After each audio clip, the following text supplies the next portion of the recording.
Eh, Hoy vamos a ver eh, lo que se llama, en términos generales, en diseños, datos longitudinales se llaman.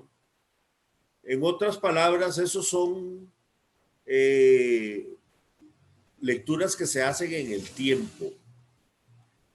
Y esto yo lo veo con una intención muy particular. Yo creo que aquí en Costa Rica, en estadística aplicada a la agricultura, hay dos grandes problemas, muy grandes. Uno es el uso excesivo de bloques completos al azar. Eh, para todo usan bloques, sea o no necesario, pero para todo lo usan. Y el otro es que para cualquier ensayo, independientemente de lo que sea cual sean los objetivos del ensayo, le empujan a hacer lecturas en el tiempo. Y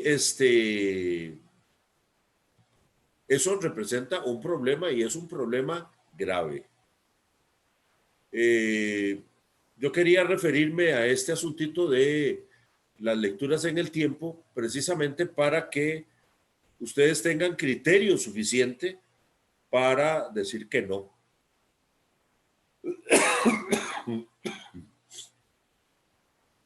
A los profesores les gusta mucho. Creo que en algún momento me voy a tener que reunir con mis compañeros profesores y hacer una presentación similar a la que voy a hacer ahora, eh, porque ellos son los principales que están incurriendo en ese error. No digo que en todos los casos eh, eh, se incurre en un error a la hora de incluir lecturas en el tiempo, ¿no? Hay veces en que es necesario, pero la mayoría de las veces es total y completamente innecesario y los profesores las piden con el objetivo único de tener a los terciarios trabajando. Y al final, pues, el terciario, el asistente o quien sea, pues, quiere incluir todos sus datos dentro del análisis y resulta que llegan a mi oficina o me preguntan, ¿verdad? Y lo primero que les pregunto yo es, ¿cuáles son los objetivos del trabajo? A tales y tales, ahí, ahí. Entonces, ¿para qué hizo lecturas usted en el tiempo? Ahí, porque me dijeron que tenía que hacerlas. Y entonces les dije, pero no les sirven para nada. ¿Ves? Y entonces a la basura el trabajo de quién sabe ni cuánto tiempo, el esfuerzo que puso esa persona en hacer estas famosas lecturas en el tiempo y no eran necesarias. Entonces, precisamente por eso es que yo quise incluir el asuntito y que en este momento las lecturas en el tiempo se manejan precisamente por medio de el módulo de modelos mixtos, modelos generales y mixtos. Y entonces, como ese es el que venimos trabajando, pues entonces por eso es que lo vamos a ver. Otra cosa de por qué lo vamos a ver ahora es porque el, las lecturas en el tiempo se consideran dentro del análisis estadístico como que si fueran eh, las subparcelas de un diseño, de un arreglo de parcelas divididas. Y como nosotros acabamos de ver parcelas divididas, entonces pues es cuestión nada más de agregarle esta otra parte, aunque en realidad es una gran parte, ¿verdad? Muy diferente y con, con una conceptualización también diferente. Y por eso vamos a regresar a hablar sobre el, los supuestos básicos del análisis de variancia y dentro de los supuestos básicos nos vamos a referir específicamente al supuesto de eh, aditividad. yo logré robarme de un poco de presentaciones viejas. Vamos a ver.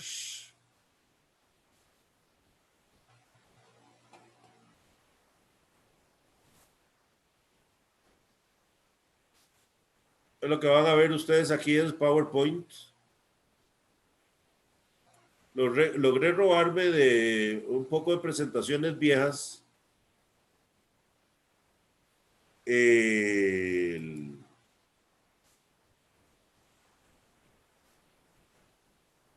Un par de pedazos de presentaciones que nos sirven precisamente para hablar de este asunto. Ustedes no sé si se acuerdan que los supuestos básicos del análisis de variancia eran tres. Uno era el supuesto que decía de normalidad, en donde se decía que los datos deberían ser normalmente distribuidos. O sea, tienen que tener una distribución normal para poder ser analizados por medio de una operación que se llama análisis de variancia. El segundo supuesto es el de homogeneidad de variancias. Y por el asunto este de la homogeneidad de variancias, es que nosotros todavía estamos haciendo correcciones por heterocedasticidad. Acuérdense que la heterocedasticidad lo que quiere decir es precisamente heterogeneidad de variancias. O sea que las variancias no son iguales. Originalmente habíamos agregado el supuesto de aditividad, pero después habíamos dicho, aditividad no nos va a causar mucho problema porque la aditividad, con solo que nosotros aleatoricemos bien, la aditividad va a estar satisfecha.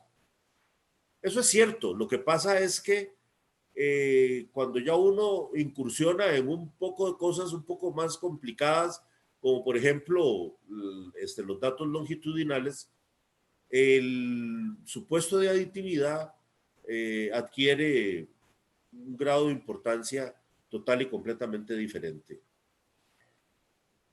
La aditividad, como nosotros la habíamos explicado originalmente, se refiere a los datos gruesos, a los elementos gruesos de un modelo. En este caso, fíjense que aquí ustedes tienen, yo me imagino que ven la flechilla del puntero Sí, señor. del mouse, ¿ok?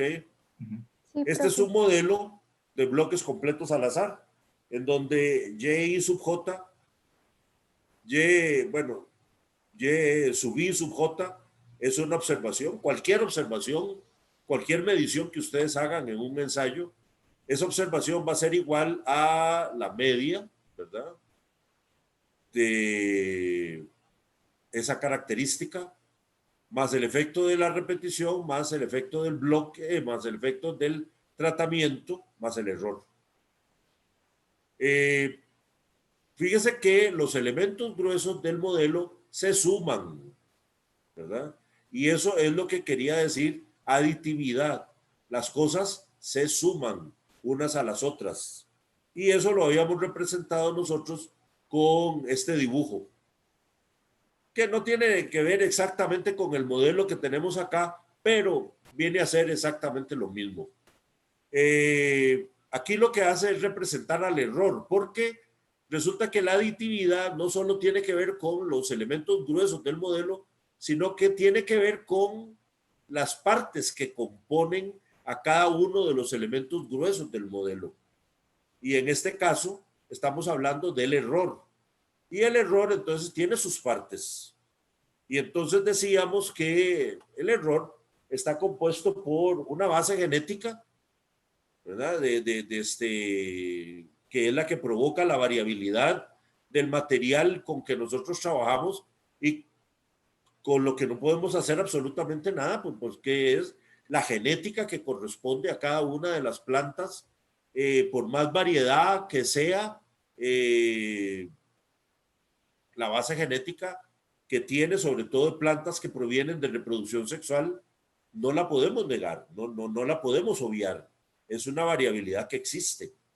Y entonces vamos a tener esta parte que sería la base genética, más esta otra galleta que sería todo aquello, representa todas aquellas influencias que mi cultivo reciba del medio en donde transcurre un ensayo.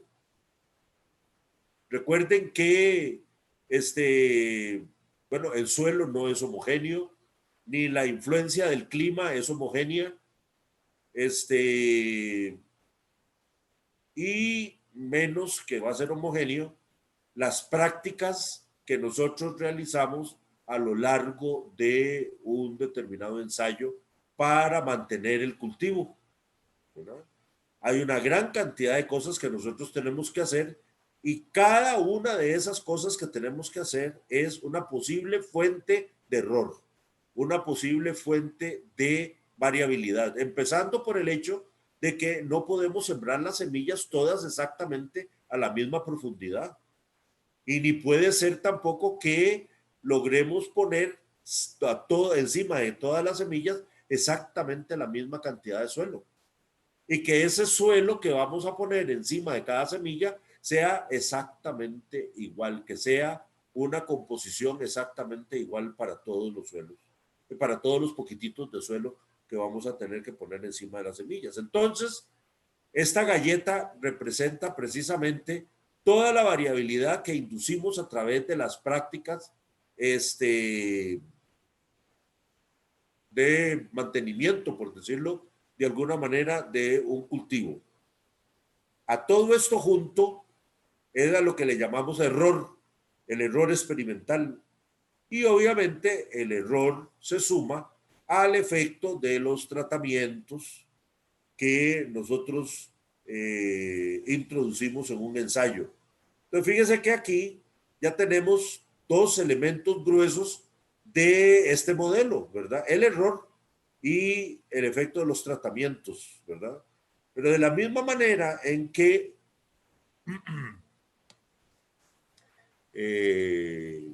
partimos el error en sus partes, podemos partir el efecto de tratamientos en sus partes, ¿verdad? Entonces, cuando nosotros representamos aquí en el modelo tratamientos como beta sub J, esto quiere decir tratamiento 1 más tratamiento 2 más la variabilidad inducida por el tratamiento 3 más la variabilidad inducida por el tratamiento 4, etcétera, etcétera. Pero fíjese que también todo esto se suma y nosotros precisamente protegemos esta suma con una serie de prácticas, digamos, de buenas prácticas, por decirlo de alguna manera, en la conducción de un ensayo, como por ejemplo el uso del borde que cada una de las unidades experimentales tiene. Y este borde va a ser más grueso o menos grueso con la única finalidad de proteger a esta parcela de la influencia que pueda tener esta otra parcela.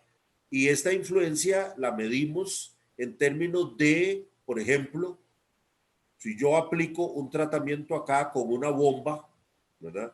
Y aquí voy a aplicar otro tratamiento también con una bomba, ¿verdad?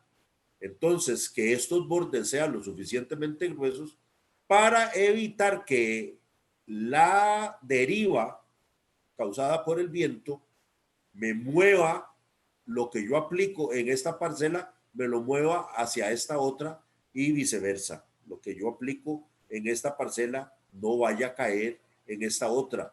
Y entonces fíjese que lo que estamos protegiendo con este asunto del borde y todas otro montón de cosas, barreras físicas y una gran cantidad de cosas más que utilizamos, es simple y sencillamente la independencia de los tratamientos. Una independencia que me va a permitir sumar, porque resulta que la operación de análisis de variancia lo que hace es precisamente agarrar la variabilidad total, ¿verdad?, y partirla en pedazos. Y entonces dice, este pedazo pertenece a la influencia de los tratamientos, este otro pedazo es el efecto del error. Pero entonces está partiendo la variabilidad en pedazos, ¿verdad? Y la única manera de poderla partir y garantizarme que en un pedazo quede solo error y en el otro pedazo quede solo tratamientos es si los elementos estos gruesos del modelo se suman. O sea, si cada uno de estos elementos es total y completamente independiente el uno del otro. Y dentro de cada uno de ellos también son independientes las partes que componen el elemento grueso. El efecto de tratamientos va a ser adecuado, por decirlo de alguna manera, va a ser bueno en el tanto que la relación que existe entre las partes que componen este efecto, o sea, los efectos individuales de cada uno de los tratamientos, sea total y completamente independiente. Este efecto va a ser independiente si estas partes lo son. Si estas partes no lo son, este efecto no va a ser independiente. Y por lo tanto, entonces, no vamos a poder hacer el análisis de variancia como decimos, partir un pedazo que va a ser el error y el otro pedazo va a ser efecto de tratamiento. No lo vamos a poder hacer. Ok. ¿Por qué demonios me refiero yo a esto? Bueno, me refiero a esto por una simple y sencilla razón.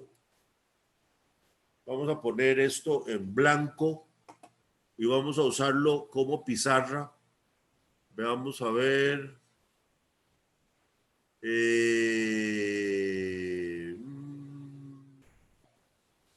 Vamos a ver qué color vamos a ponerle a esto. Pongámosle un color negro. Y entonces vamos a tener acá, qué sé yo, 1,5, 2,6, 2,1, 1,8. Y entonces esto, digamos que son repeticiones del tratamiento 1. Y por aquí vamos a tener el tratamiento 2, 3,2, 3,3, 4,0, 3,9. Vamos a tener por acá tratamiento 3, 5,7, 6,1, 6,3, 5,2. Dejémoslo ahí nada más. Si yo cojo estos datos,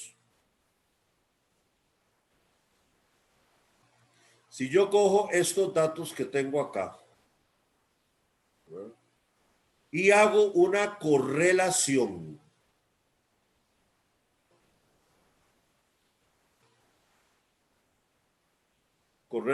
perdón, esto no son repeticiones, esto es semana 1, semana 2, semana 3, semana 4. Estos son lecturas en el tiempo.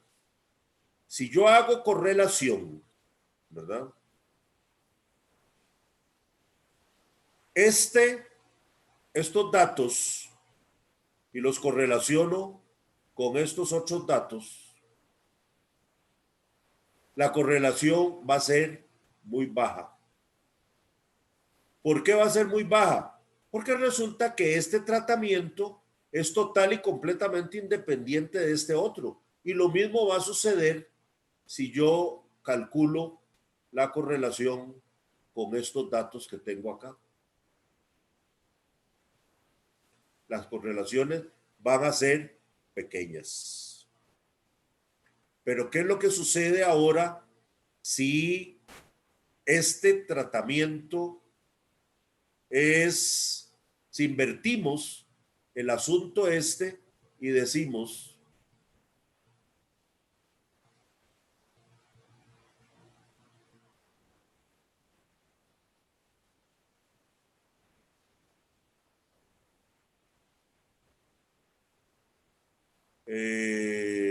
decimos ahora,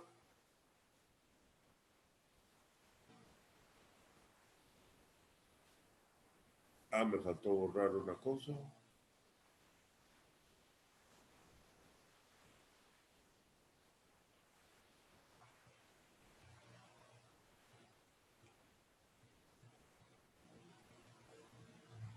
Ahora resulta que estos son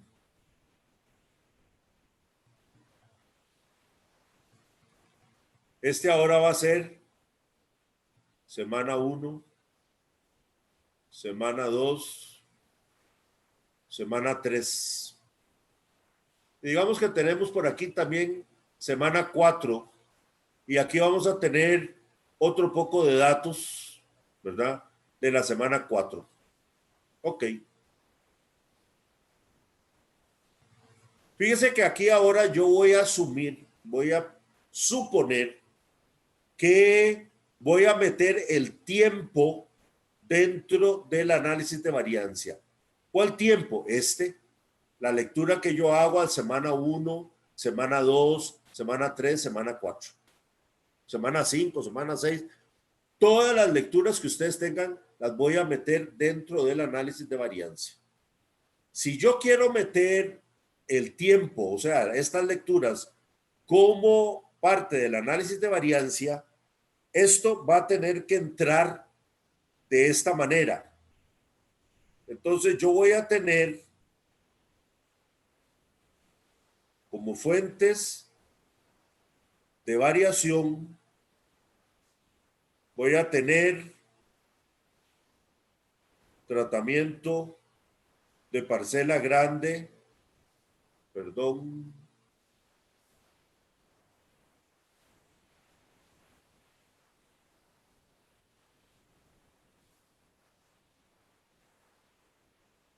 tratamiento de parcela grande. Ahora les voy a explicar por qué. Bueno, que se quede ahí la raya esa. Tratamiento de parcela pequeña y la interacción, esto le vamos a poner A, llamémosle A, y a esto le vamos a llamar B, y la interacción de A por B. ¿Por qué estoy hablando de parcela grande y parcela pequeña? Como que si esto fuera un parcelas divididas. Bueno, hablo como que si fueran parcelas divididas por esta razón. Originalmente yo vengo en el ensayo y monto este tratamiento, una unidad experimental, otra unidad experimental, otra unidad experimental, y entonces aquí esta va a recibir el tratamiento 2, el tratamiento 1, el tratamiento 3, aleatoriamente distribuidos. ¿Ok?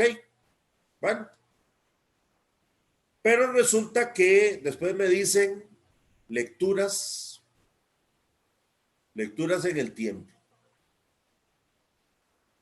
Entonces, ¿qué es lo que hago? Vengo y mido esta parcela en la semana 1. Esta también la mido en la semana 1. Esta también la mido en la semana 1. Luego vengo y mido esta misma parcela en la semana 2. La misma parcela en la semana 2. La misma parcela en la semana 2. Y en la semana 3 y en la semana 4. Fíjese que esto queda exactamente como que si yo estuviera dividiendo esta parcela en subparcelas. Cada una de estas subparcelas va a ser una fecha de lectura. Y entonces por eso es que, como voy a tener entonces una estructura de parcela grande, y voy a tener una estructura de parcela pequeña, entonces por eso es que hablamos de un arreglo de parcelas divididas. Antiguamente a esto se le llamaba parcelas divididas en el tiempo.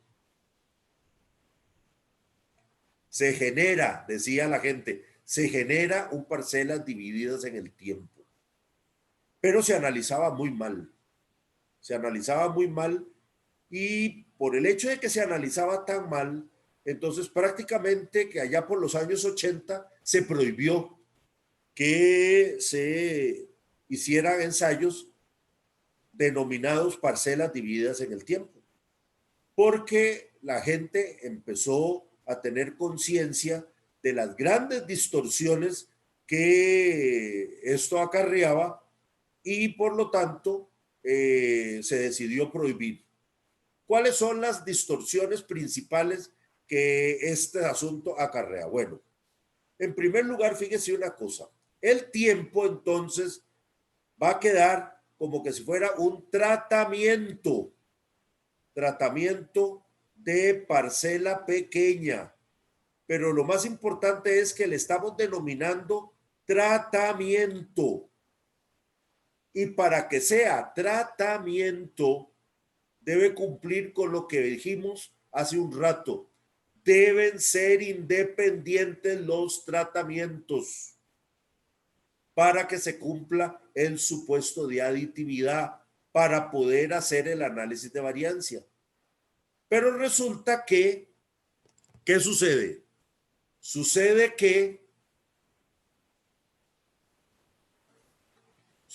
que si yo correlaciono estos datos que yo fueron las mediciones de la semana 1 y los correlaciono con los datos que obtuve la semana 2, la correlación que yo voy a obtener acá es una correlación muy grande.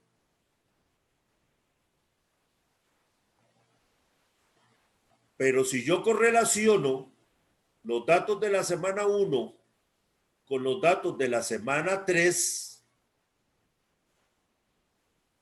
esta correlación ya no es tan grande.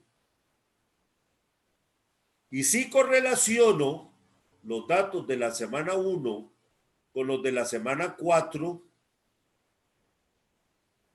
va a ser todavía más pequeña la correlación. Entonces, fíjese que existe un patrón de correlación. Este patrón de correlación lo que quiere decir es que algunos datos pueda que sean independientes, pero otros no.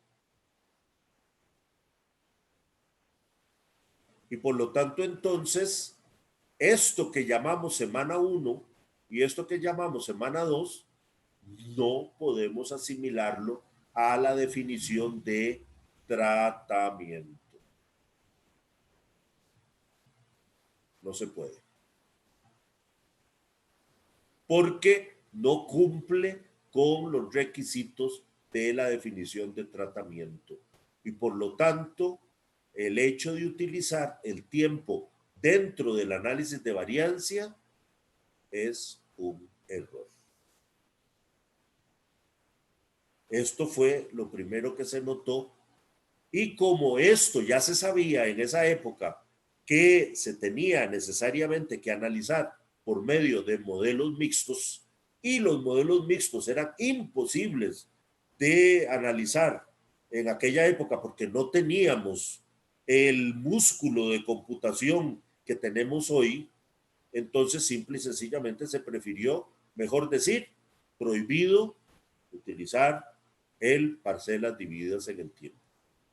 Hoy lo podemos utilizar, pero tenemos que ser muy parsimoniosos a la hora de utilizar el parcelas divididas en el tiempo, porque se van a dar cuenta ustedes de que el parcelas divididas en el tiempo es sumamente complejo. Sumamente complejo. Y por lo tanto, no lo podemos utilizar exactamente como que si fuera agua con azúcar. A cada rato yo puedo hacer agua con azúcar las veces que a mí me dé la gana. Lo tenemos que utilizar como las soluciones de agua con azufre. Las soluciones, yo no sé si ustedes alguna vez han echado un pedacito de azufre en un vaso de agua. Explota. Explota porque resulta que la combustión del azufre en presencia de agua es tan violenta, tan violenta, tan violenta que explota. Entonces, para poder hacer una solución de azufre, es algo tan delicado, pero tan delicado, tan delicado, tan delicado, que la única forma de hacerlo es con una gran cantidad de equipo y, bueno, de cuidado. En cambio, el agua de azúcar yo lo puedo hacer cuando me dé la gana. El análisis de parcelas divididas en el tiempo hay que hacerlo como que si fuera agua con azufre. Bueno, no sé si se entendió toda esta argumentación teórica, si quedan preguntas en relación con este asunto, o si no, entonces pasamos a ver un ejemplo de parcelas divididas en el tiempo. Profe, una pregunta. Dígame. Entonces, si existe una correlación, no se puede hacer el análisis de aditividad. Si existe una correlación tan grande, Ah, ok. es que el hecho de que exista una correlación tan grande aquí, ¿verdad? Entre estos dos tratamientos, supuestamente, lo que quiere decir es que hay una dependencia directa entre este tratamiento y el otro, y es lógico que exista. Date cuenta de que si yo tengo una planta aquí esta semana y mido la altura de la planta, cuando vaya la semana 2 a medir la altura de la planta, pues obviamente la medición de altura que yo obtenga aquí en la segunda semana va a depender de la altura que esa misma planta tenía la semana anterior. Eso es lógico, eso es totalmente lógico, ¿verdad? Ahora, eso que para nosotros es total y completamente lógico, se refleja estadísticamente por medio de una correlación muy grande. Pero date cuenta de que conforme avanza el tiempo, la relación se va perdiendo. O sea, ya una planta en la cuarta semana ya no va a depender su altura, ya no va a depender tanto de lo que esa planta midió la primera semana, porque durante todas estas semanas muchas cosas le han ocurrido a esta planta causadas por errores que yo cometo, la influencia del medio ambiente, del suelo, etcétera, etcétera. Y entonces esta relación se va perdiendo, se va perdiendo, se va perdiendo. Y entonces ya la quinta, sexta semana, pues ya no va a correlacionar mucho con la primera semana. Pero si correlacionas semana 5, semana 6 y semana 5, semana 4 y semana 3, esta correlación, semana 3, semana 4, vuelve a ser grande, vuelve a ser inmensa, porque de nuevo, obviamente, la lectura que yo obtenga esta semana va a depender de la altura que yo tenía la semana pasada. ¿Ves? Y entonces, ¿qué quiere decir? Quiere decir que cada vez que yo haga esta correlación de semanas consecutivas, voy a tener una correlación inmensa. ¿Y qué quiere decir una correlación muy grande? Interdependencia entre semanas, o sea, entre lo que pretende ser tratamiento. Y resulta que no puede existir ese grado de interdependencia entre tratamientos. Los tratamientos deben ser total y completamente independientes. ¿Estamos? Sí, profe, más claro, muchas. ¿Alguna otra pregunta? Sí, profe, Dígame. usted al inicio de clase dijo que un error que se daba mucho era, como por ejemplo en tesis y cosas así, se usaba Sí. mucho lecturas en el tiempo. Sí. ¿Cuál sería entonces una alternativa si yo necesito estar evaluando, digamos, correcto, la altura de planta, la cantidad de hojas, etcétera, semana a semana, para que no exista esta interdependencia? Lo primero que usted tiene que hacer es preguntarse si realmente es hacer esas lecturas le responden al objetivo de su trabajo. Y la mayoría de las veces, por lo menos esa es mi experiencia, la mayoría de las veces que yo hago esa pregunta, las lecturas en el tiempo no tienen absolutamente nada que ver con los objetivos del trabajo. Porque resulta que los objetivos del trabajo es comparar tratamientos, pero que tiene que ver las lecturas en el tiempo con comparar los tratamientos. O sea, yo aquí tengo tratamientos, ¿verdad? Son estos tratamientos, ¿verdad? Yo voy a comparar este tratamiento con este otro y con este otro. Pero que tiene que ver la comparación que yo haga entre estos tratamientos, que tiene que ver las lecturas que yo haga en el tiempo.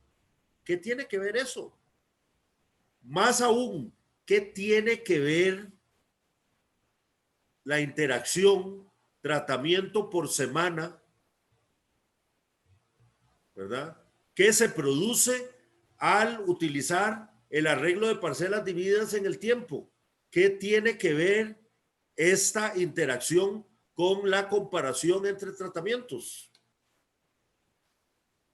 Desde el punto de vista de los objetivos del trabajo, contéstese usted esa pregunta. ¿Qué tienen que ver las lecturas y la interacción esa en el objetivo del trabajo? Y se va a dar cuenta que la mayoría de las veces no tienen absolutamente nada que ver.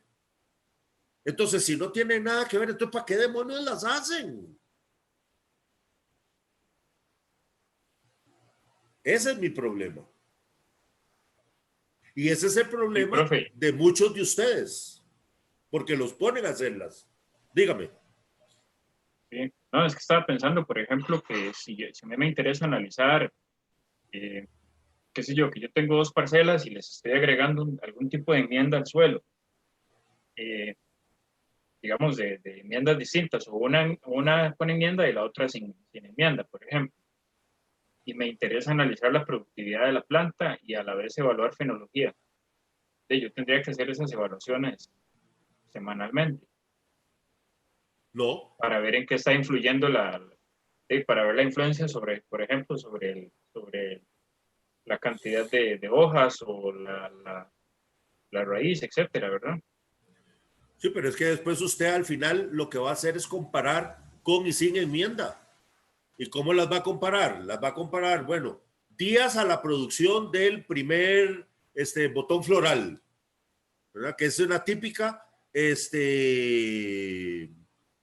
observación de fenología. Bueno, resulta que con enmienda duró tantos días a la producción del primer botón floral. Y sin enmienda duró tantos días. ¿Hay diferencia significativa entre con y sin enmienda, sí o no, desde ese punto de vista? Dese cuenta de que, si bien es cierto, usted está haciendo evaluaciones todas las semanas precisamente para estar al tanto de cuándo produce la primera hoja,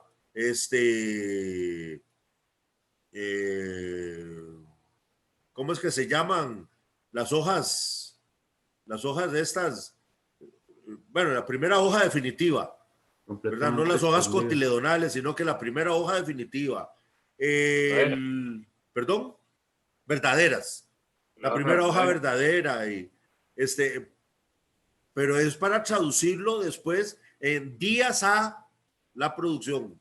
Si usted lo que está evaluando, digamos, es frijol, entonces días a el momento en que alcanza el estado de V1, V2, V3, V4, R1, R2, R3. Días al momento en que alcance el estado. ¿Para qué? Para comparar después con enmienda y sin enmienda. ¿Se da cuenta de que siempre el objetivo es comparar con y sin enmienda? Pero resulta que las lecturas en el tiempo no entraron dentro del objetivo. O sea, yo podía llegar a la parcela y verificar eso, pero no hace falta que yo lo esté apuntando y siguiendo como un tratamiento. Exacto. Es lo que se refiere. Exacto. Usted lo puede hacer, pero no tiene por qué demonios incluirlo dentro del análisis, porque no responde a ninguna pregunta de sus objetivos. No hay absolutamente ninguna parte del objetivo que diga, ¿y cómo se comporta la enmienda a través del tiempo? ¿Y cuál es la interacción de la enmienda con el tiempo? No hay ninguna pregunta de esas en sus objetivos.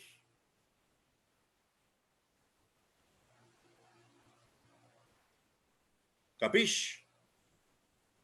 Sí, sí, me queda claro, pero gracias. Supongo que eso se da mucho a la hora de las defensas de tesis, ¿verdad? No. El Que llegan a problema evaluar eso y el problema es a la hora de hacer necesario. los proyectos de tesis. Porque desgraciadamente en los proyectos de tesis se pone. Y entonces, ahora sí, métale lecturas en el tiempo. En el caso digamos, para comparar enmiendas, usted me dijo fenología, perfecto, no hay ningún problema. Sí, pero resulta que si acaso a mí me interesa la fenología, si lo que voy a evaluar yo es efectividad de 5 productos orgánicos en el combate de la polilla de la papa.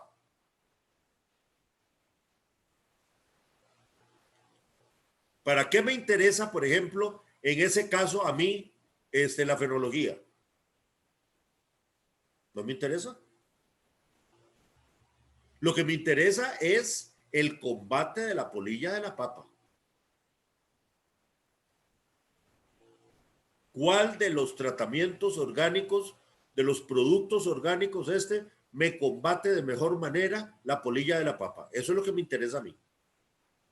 Entonces, ¿para qué yo voy a ir a evaluar todas las semanas? Voy a ir a evaluar polilla en las plantas de papa. ¿Para qué lo voy a hacer? Deme una razón válida para hacer evaluaciones de polilla de la papa todas las semanas, o por lo menos digamos cada 15 días. ¿Alguno de ustedes que me dé una razón válida?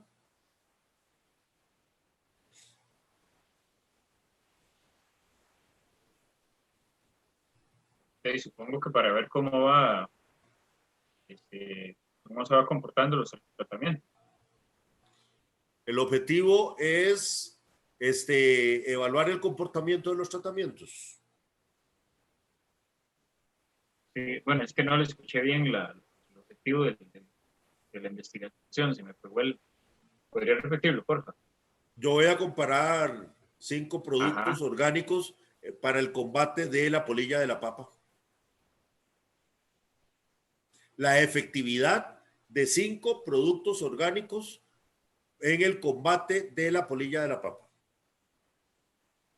tengo una pregunta sobre su ejemplo, profe. Dígame. Pues esto es un ensayo de campo o esto es un, digamos, ensayo in vitro donde estoy exponiendo larvas al ingrediente activo y estoy evaluando su población o su crecimiento poblacional. Digamos que, ¿quién es Sergio? Sí, ¿Ya llegó? aquí estoy. Bienvenido. Muchas gracias. Digamos que es de campo, Sergio. Digamos que es de campo. No, entonces se me cayó. Mi ejemplo. ¿Qué pasa si hubiera sido de laboratorio? Pues si hubiera sido en el laboratorio, me hubiera gustado evaluar el, el efecto que tienen estos ingredientes activos en las poblaciones de la polilla. Entonces, tal vez comienzo con una población N y lo someto al ingrediente activo y con el tiempo tengo que ver cuál va cambiando más o menos. ¿Qué tal eso? O bueno, no, porque podrían poner un indicador y decir que tiempo a 50% de la población o algo así, que eso es el, ¿verdad? ¿Sí? Sí, sí, no, estoy mal. Entonces, Pero dése cuenta de que ahí en ese caso sí hay una razón válida para evaluar polillas en el tiempo. ¿cómo? Y usted tiene que ir todas las semanas a contar Ajá. las polillas, porque ¿cómo va a decir después usted que el producto tal tardó tanto en llegar al 50%, al matar al 50% Ajá. de las polillas, y el otro producto tardó tanto tiempo en matar el 50% de las polillas, Ujú. ¿verdad? Fíjese que ahí estoy hablando de una razón válida para evaluar las polillas en el tiempo, pero no estoy diciendo que sea necesario analizar las lecturas en el tiempo como parte del análisis de variancia. De acuerdo. ¿Ya? Entonces, dése cuenta de una cosa. Hay dos posiciones. Una, en realidad son tres posiciones. Que sea estrictamente necesario evaluar en el tiempo y que ese tiempo entre dentro del análisis de variancia. Esa es una posición. Segunda posición, que sea necesario evaluar en el tiempo, pero el tiempo no tiene por qué demonios entrar dentro del análisis de variancia. Y tercera posición, que no tenga absolutamente ninguna razón el hecho de evaluar en el tiempo. Esas serían las tres posiciones que habrían y que habría que evaluarlas muy bien antes de empujarle en un proyecto. Se van a hacer evaluaciones en el tiempo cada 15 días, cada semana.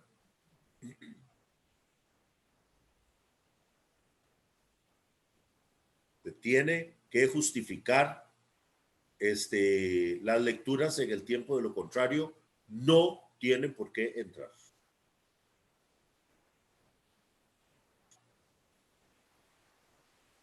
¿Estamos?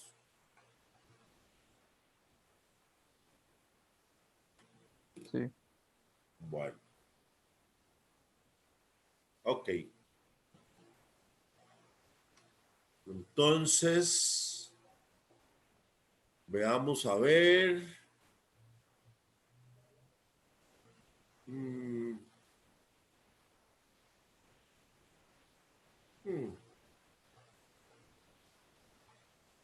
Ay, cometí un terrible error.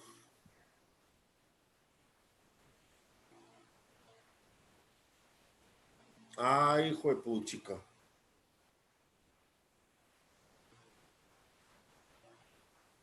Asquerosísimo error hice. Pasó, profe. No, que fíjate que hice el ejemplo y todo ese montón de cosas, pero no lo puse en un formato de tal manera que lo pueda compartir con ustedes. Para poderlo hacer, imagínate que tendríamos que hacerlo exactamente como que si fuera en pizarra. Tendría que empezar por apuntar los datos a mano para poderlo compartir. ¡Ay, qué caballada, por Dios! Y lo mejor de todo es que pasé como 3 días haciendo el maldito ejemplo. Porque son 11 modelos diferentes los que hay que evaluar, ¿ves? Y entonces, ¡ay, qué imbecilidad!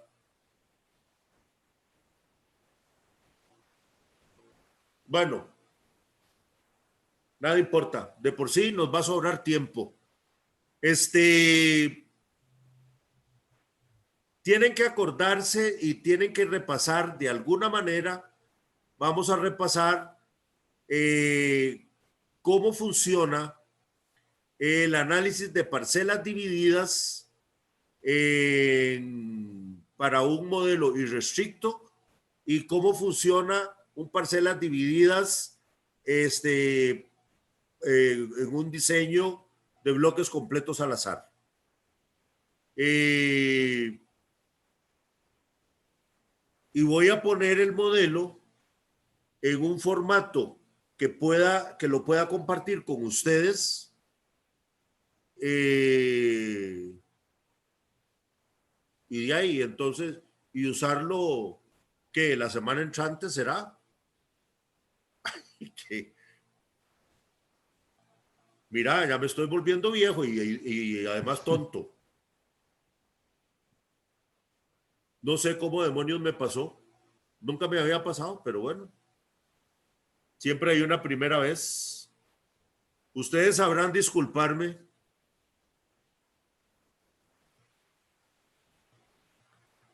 Por lo menos tienen... No, tranquilo, profe.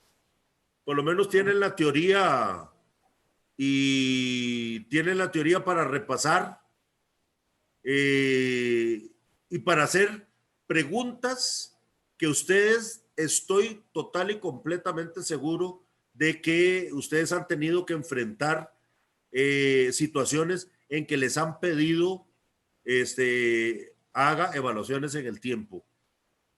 Pónganse a darle vuelta a su propia experiencia y las discutimos.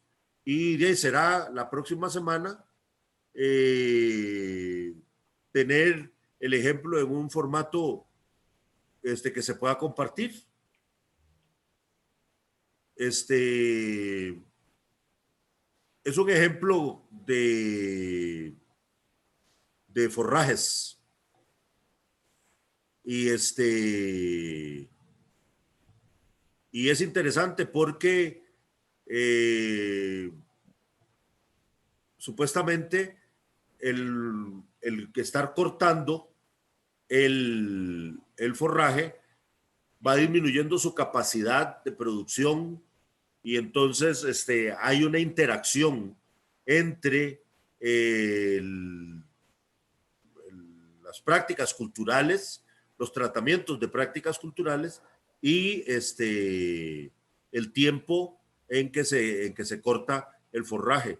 ¿Ves? Entonces, hay lecturas en el tiempo y el tiempo por fuerza tiene que entrar dentro del análisis de variancia precisamente porque se supone que hay una interacción entre el tratamiento y el tiempo, precisamente por la posible disminución en la capacidad de crecimiento del forraje y que esta disminución en la capacidad de crecimiento varíe dependiendo de cuál es el tratamiento que se le dé, el tratamiento cultural que se le dé al forraje. ¿Ves? Entonces se hizo ese ensayo. Es bastante sencillo y se incluye dentro de los únicos posibles casos en que el tiempo entra como una fuente de variación dentro del análisis de variancia. Me van a disculpar, mi madre se acordará, o ustedes se acordarán de mi madre todo el resto de la noche.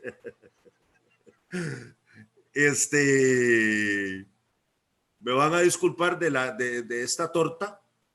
Y bueno, ya ahora tengo dos cosas que hacer. Tengo que hacer el procedimiento del cálculo económico y subirlo al sitio web, y yo les aviso en el momento en que lo suba. Está bien, profe. Muchas gracias. Vamos a ver. Profe, gracias. Estamos otra vez aquí. Don Sergio, usted corrió y corrió y corrió y total. No, pero era la que me pasó, ni siquiera pude renovar el pasaporte porque no me admitieron la cédula. Tengo que sacar una nueva cédula. Y era el colegón. Ay, no puede ser. Sí. ¿Ya estaba vencida la cédula o qué? No, la cédula estaba buena, pero la colaboradora no quiso colaborarme, no sé, me dijo que no, que estaba dañada, dijo que estaba en mal estado, entonces no pude hacer el proceso. Tengo ¿Y que de veras sacar estaba en todo. mal estado? No sé, nunca, es la primera vez que me pasa, te lo pongo así. La primera vez que me pasa. Te digo, no es tan nueva, y la verdad ya sí tiene un punto, pero me hubiera gustado que me dejaran hacerlo, porque me quiero renovar el pasaporte. Sí. Sí. Bueno, perdón, entonces. No se preocupe. Bueno, señores, entonces, nos vemos la semana entrante, ¿será? Y espero no seguir jalándome tortas. No se preocupe, profe, más bien muchas gracias. Bueno, que pasen buena noche. Bueno, profe, hasta Igualmente. luego. Profe, gracias. Hasta luego a todos. Muchísimas gracias y hasta luego. Buenas luego. noches. Esta parte que se grabó la voy a subir, ¿verdad? Igual. Ah, sí, ahí uno lo recrea, tranquilo. Ok, bueno, Hasta luego. hasta luego. Gracias. Hasta luego. Chao, Jessica, Tatiana.